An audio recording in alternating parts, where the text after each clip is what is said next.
Labor is the direct contribution to the monetary system, to the circulation of money, but also is the only way to acquire money, which leads directly to the obligation of work.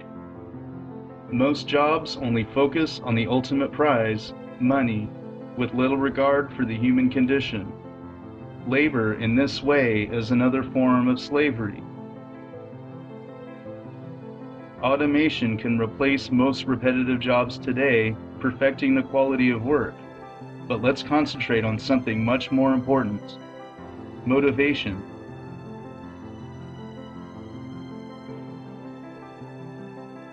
Our motivations are unbelievably interesting. I mean, I've been working on this for a few years, and I just find the topic still so amazingly engaging and interesting. So I want to tell you about that. The science is really surprising. The science is a little bit freaky, okay? We are not as endlessly manipulable and as predictable as you would think.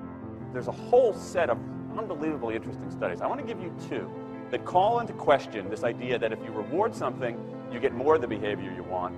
If you punish something, you get less of it. So let's go from London to the mean streets of Cambridge, Massachusetts, in the northeastern part of the United States. And let's talk about a study done at MIT, Massachusetts Institute of Technology.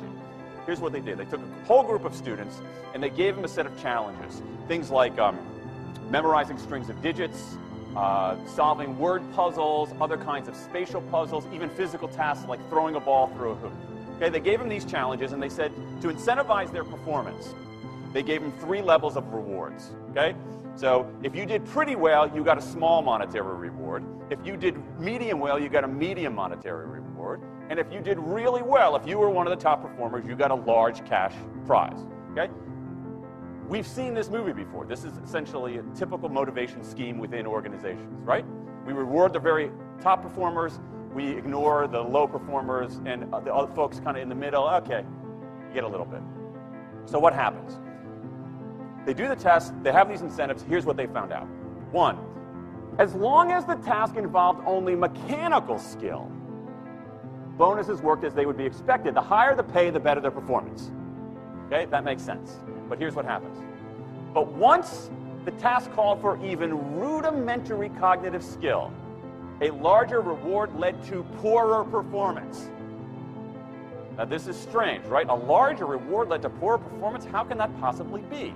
Now what's interesting about this is that these folks here who did this are all economists, 2 at MIT, 1 at the University of Chicago, 1 at Carnegie Mellon, okay? The top tier of the economics profession. And they're reaching this conclusion that seems contrary to what a lot of us learned in economics, which is that the higher the reward, the better their performance. And they're saying that once you get above rudimentary cognitive skill, it's the other way around. Which seems like this kind of, the idea that these rewards don't work that way seems vaguely left-wing and socialist, doesn't it? It's kind of this kind of weird socialist conspiracy. For those of you who have those conspiracy theories, I want to point out the notoriously left-wing socialist group that financed the research, the Federal Reserve Bank. So this is the mainstream of the mainstream coming to a conclusion that's quite surprising. It seems to defy the laws of behavioral physics. So this is strange. It's strange finding. So what do? They say, this is freaky. Let's go test it somewhere else. Maybe that $50 or $60 prize isn't sufficiently motivating for an MIT student, right? So let's go to a place where $50 is actually more significant relatively, right? So let's take the experiment. We're going to go to Madurai, India, rural India, where $50, $60, whatever the number was, is actually a significant sum of money. So they replicated the experiment in India roughly as follows. Small rewards, the equivalent of 2 weeks' salary. Small performance, low performance, 2 weeks' salary. Medium performance, about a month's salary. High performance, about 2 months' salary. Okay, so those are real good incentives. Okay, so you're going to get a different result here. Well, what happened though was that the people offered the medium reward did no better than the people offered the small reward. But this time around, the people offered the top reward, they did worst of all. Higher incentives led to worse performance. What's interesting about this is that it actually isn't all that anomalous. This has been replicated over and over and over again by psychologists, by some extent by sociologists, and by economists, over and over and over again.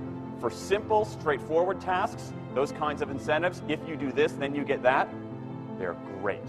For tasks that are algorithmic, set of rules where you have to just follow along and get a right answer, if-then rewards, carrots and sticks, outstanding. But when the task gets more complicated, when it requires some conceptual, creative thinking, those kinds of motivators demonstrably don't work.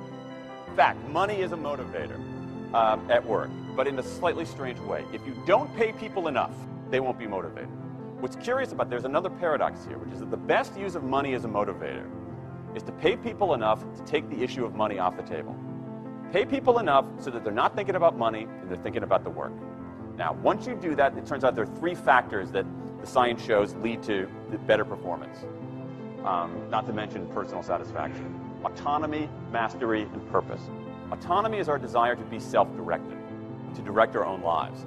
Now, in many ways, traditional notions of management run afoul of that. Management is great if you want compliance, but if you want engagement, which is what we want in the workforce today as people are doing more complicated, sophisticated things, self-direction is better.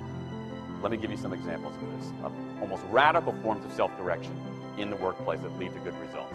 Let's start with this company right here, Atlassian, an Australian company. It's a software company, and they do something really cool. Once a quarter, on a Thursday afternoon, they say to their developers, for the next 24 hours, you can work on anything you want. You can work on it the way you want. You can work on it with whomever you want. All we ask is that you show the results to the company at the end of those 24 hours in this fun kind of meeting, not a star chamber session, but this fun meeting with beer and cake and fun and other things like that. It turns out that that one day of pure, undiluted autonomy has led to a whole array of fixes for existing software, a whole array of ideas for new products that otherwise had never emerged. One day. Now, this is not an if-then incentive. This is not the sort of thing that I would have done 3 years ago before I knew this research. I would have said, you want people to be creative and innovative? Give them a freaking innovation bonus. If you can do something cool, I'll give you $2,500. They're not doing this at all. They're essentially saying, you probably want to do something interesting. Let me just get out of your way. One day of autonomy produces things that had never emerged. All right, let's talk about mastery. Mastery is our urge to get better at stuff. We like to get better at stuff. This is why people play musical instruments on the weekend. You got all these people who are acting in ways that seem irrational economically. They play musical instruments on weekends. Why? It's not going to get them a mate. It's not going to make them any money. Why are they doing it? Because it's fun, because you get better at it, and that's satisfying. Go back in time a little bit. I imagine this if I went to my first economics professor, a woman named Mary Alice Schulman, and I went to her in 1983 and said, Professor Schulman, can I talk to you after class for a moment? Yeah. I got this inkling. I got this idea for a business model. I just want to run it past you. Here's how it would work.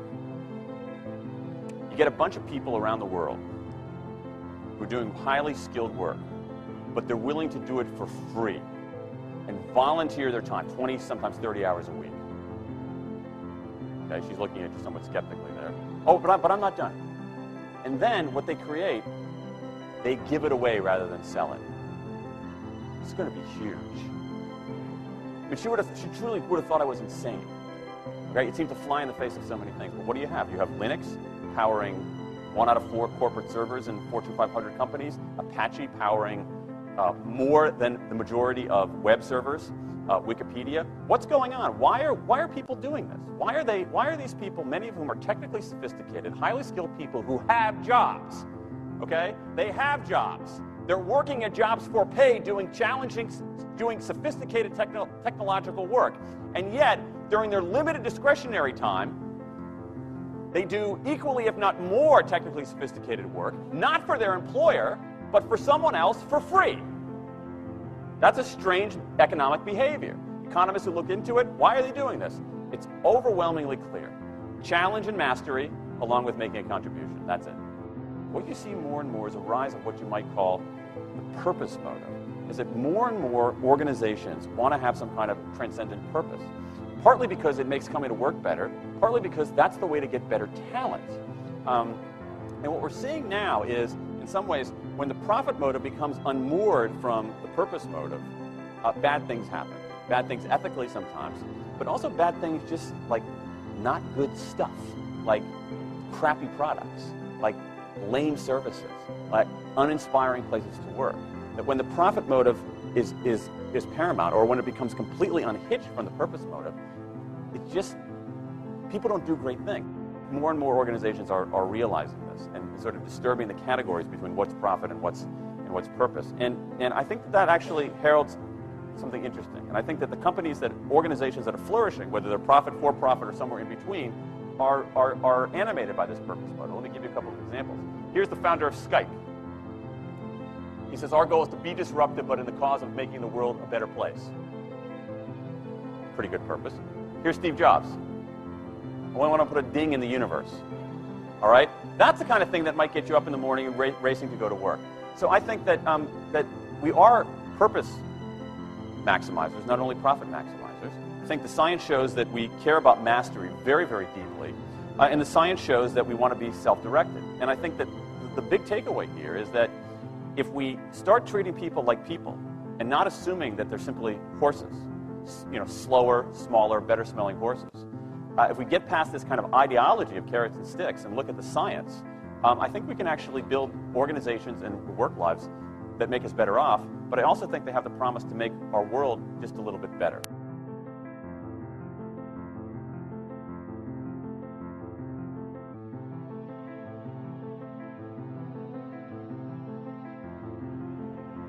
So work is mandatory in the monetary system, and this system makes money the primary motivation for work, which leads scientifically to a very low efficiency of the workers because autonomy, mastery, and purpose are what motivate humans.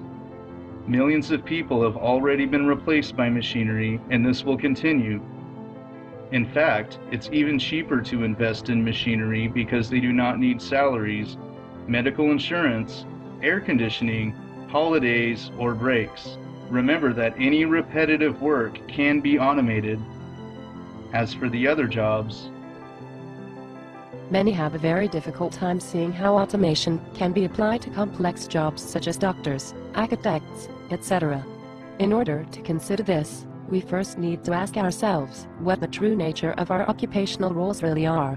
What exactly is a doctor, a carpenter, a plumber, or an architect? What are they actually doing? They recognize and react to observed patterns. When a doctor examines you, all he is doing is mentally referencing what has been learned. If you go to a dermatologist because you think you might have cancer on your arm, the doctor is going to examine the skin and mentally reference the patterns he or she has been taught. Then he will take a sample of the skin to be tested by machine analysis. It is a technical process. There is no reason to say that an optical scanner connected to a computer database cannot scan your arm and immediately understand what problem exists. Even surgery, as sensitive as it may seem, is a purely technical process. It is only a matter of time before extremely advanced machines replace surgeons. The same goes for every other utilitarian occupation in existence. The utilitarian roles that humans assume in society today are fundamentally technical by nature. While this seems obvious in regard to physical labor, our mental labor can now be delegated to computers as well. If this sounds foreign to you, please note that if you have ever used a calculator, you have delegated your decision-making to a machine. When you divide 19,500 by 30 with a calculator, this machine is who decides the result, not you. We must remember that logical reasoning is the cognitive ability to find solutions, from a cause and effect standpoint, following the rules and laws of a given system. It is entirely a technical process. There's nothing magical or esoteric involved in an addition, or the identification of a molecule in a component. If you are going to decide between using metal A or metal B for producing an airplane, it is not done by you being seated and thinking, but doing different resistance experiments with the metals, and if they pass those tests, they are selected or discarded. It is not a hidden process that happens in some area of the brain. It is information obtained by doing precise and defined testing that can be and is being automated. There isn't a capitalist or communist way of building an airplane. If the airplane doesn't satisfy the physical requirements to be able to fly, it won't fly. A person cannot invent something that has no correlation with reality. It doesn't matter how imaginative you are, if what you imagine cannot be obtained by rearranging and manipulating existing physical stuff in reality, it will not materialize. And do not forget that repetitive work does not help the human brain develop. It is an embarrassment for an intelligent species. It's very easy to repeat and replicate any profession. So in time, people will not work. They go to work, they think, well, that's the way you earn a living. No, it's not. It's the only way we use today. But in the future, work will be considered beneath man. Because man has a brain. When you put a girl behind the counter in a department store for 15 years, what can I do for you, ma'am? We have tansy lipstick, hair lotion. You know what you got up here when you retire? Hair lotion, tangerine, all this crap. That's not using her brain. So all that will be automatically dispensed. It's very easy to do. Work is beneath you. It serves no useful purpose.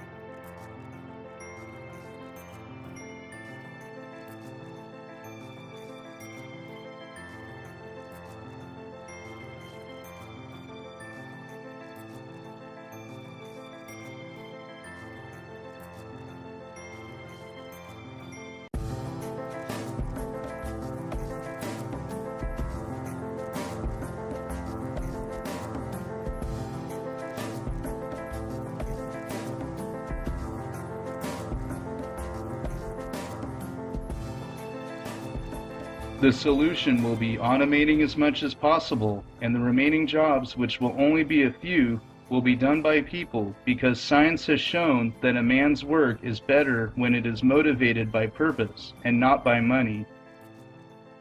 Those being proven, man can be free of work, meaning free of slavery in most cases, which represents a giant step forward in the evolution of humans. While work is largely done by machines and man is motivated by purpose, the access to goods and services will be free of charge. If automation would lead directly to a lack of jobs, the remaining jobs would be done, because of their purpose, to improve society. Then such a development will not require a monetary system to function. The only reward you get is seeing less poverty and hunger, starvation and deprivation, kids with swollen bellies, all gone. If that doesn't give you incentive, if your only incentive is a money system, then you don't understand human beings, because you owe your own life to the advances made by Edison, Louis Pasteur, and all the other people. You're alive because of them. So if you don't feel you want to put anything back into the earth to make it a better place, I would say you're harmful to yourself and society. Most of the development we have in our society today, the technology, the airplane, TV, radio, modern production technology, is really done by very few people. I would say several hundred people comprise the modern technological civilization. But you don't need millions of technicians and millions of scientists. How many people did you know of today sit in their home and play their phonograph and radio and TV, have any idea of how this works?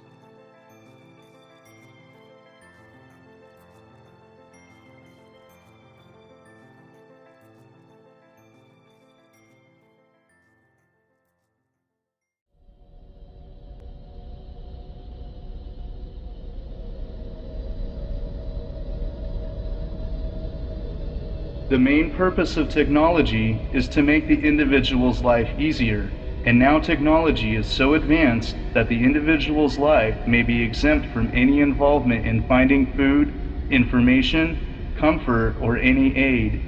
Only the influence of an extremely harmful system can enforce a negative situation like the one currently on Earth. A situation where ordinary individuals know just a fraction of the available information and where technology is capable of improvements but not used.